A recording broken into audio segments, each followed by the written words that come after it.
शिव पुराण 5वां अध्याय। नारद जी का शिव तीर्थों में ब्राह्मण व ब्रह्मा जी से प्रश्न। सूत जी बोले, महर्षियों, भगवान श्री हरि के अंतर्धान हो जाने पर मुनि श्रेष्ठ नारद शिवलिंगों का भक्ति पूर्वक दर्शन करने के लिए निकल गए। इस प्रकार भक्ति मुक्ति देने वाले अनेक शिवलिंगों के उन्होंने दर्शन किए। जब उन रुद्रगणों ने नारद जी को वहां देखा तो वे दोनों गण अपने शाप की मुक्ति के लिए उनके चरणों पर गिर पड़े और उनसे प्रार्थना करने लगे कि वे उनका उद्धार करें। नारद मुनि, हम आपके अपराधी हैं। राजकुमारी श्रीमती के स्वयंवर में आपका मन माया से मोहित था। उस समय भगवान शिव की प्रेरणा से आपने हमें शाप दे दिया था। अब आप हमारी जीवन रक्षा का उपाय कीजिए। हमने अपने कर्मों का फल भोग लिया है। कृपा कर हम पर प्रसन्न होकर हमें शाप मुक्त कीजिए। नारद जी ने कहा, हे रुद्रगणों, आप महादेव के गण हैं एवं सभी के लिए आदरणीय हैं। उस समय भगवान शिव की इच्छा से मेरी बुद्धि भ्रष्ट हो गई थी, इसलिए मोहवश मैंने आपको शाप दे दिया था। आप लोग मेरे इस अपराध को क्षमा कर दें, परंतु मेरा वचन झूठा नहीं हो सकता, इसलिए मैं आपको शाप से मुक्ति का उपाय बताता हूँ। मुनिवर, विश्रावा के वीर्य द्वारा तुम एक राक्षसी के गर्भ में जन्म लोगे। समस्त दिशाओं में रावण और कुंभकर्ण के नाम से प्रसिद्धि पाओगे। राक्षस राज का पद प्राप्त करोगे। तुम बलवान व वैभव से युक्त होगे। तुम्हारा प्रताप सभी लोगों में फैलेगा।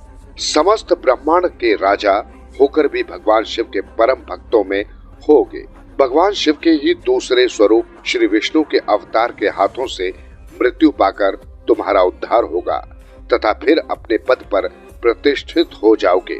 सूत जी कहने लगे कि इस प्रकार नारद जी का कथन सुनकर वे दोनों रुद्रगण प्रसन्न होते हुए वहां से चले गए और नारद जी भी आनंद से सराबोर हो मन ही मन शिव जी का ध्यान करते हुए शिव तीर्थों का दर्शन करने लगे। इसी प्रकार भ्रमण करते करते वे शिव की प्रिय नगरी काशीपुरी में पहुंचे और काशीनाथ का दर्शन कर उनकी पूजा उपासना की। श्री नारद जी शिव जी की भक्ति में डूबे उनका स्मरण करते हुए ब्रह्मलोक को चले गए। वहां पहुंचकर उन्होंने ब्रह्मा जी को आदर पूर्वक नमस्कार किया और उनकी स्तुति करने लगे। उस समय उनका हृदय शुद्ध हो चुका था और उनके हृदय में शिव जी के प्रति भक्ति की भावना ही थी और कुछ नहीं।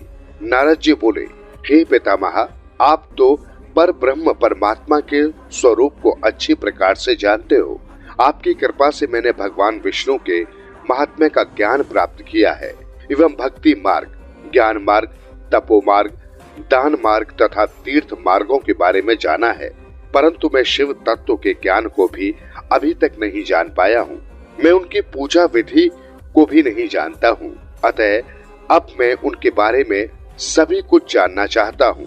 मैं भगवान शिव के विभिन्न चरित्रों, उनके स्वरूप तथा वे सृष्टि के आरंभ में, मध्य में किस रूप में थे, उनकी लीलाएं कैसी होती हैं और प्रलय काल में भगवान शिव कहाँ निवास करते हैं, उनका विवाह तथा उनके पुत्र कार्तिकेय के जन्म आदि की कथाएं मैं आपके श्री मुख से सुनना चाहता हूँ। भगवान शिव कैसे प्रसन्न होते हैं और प्रसन्न होने पर क्या क्या प्रदान करते हैं, इस संपूर्ण वृत्तांत को मुझे बताने की कृपा करें। अपने पुत्र नारद की ये बातें सुनकर पितामह ब्रह्मा बहुत प्रसन्न हुए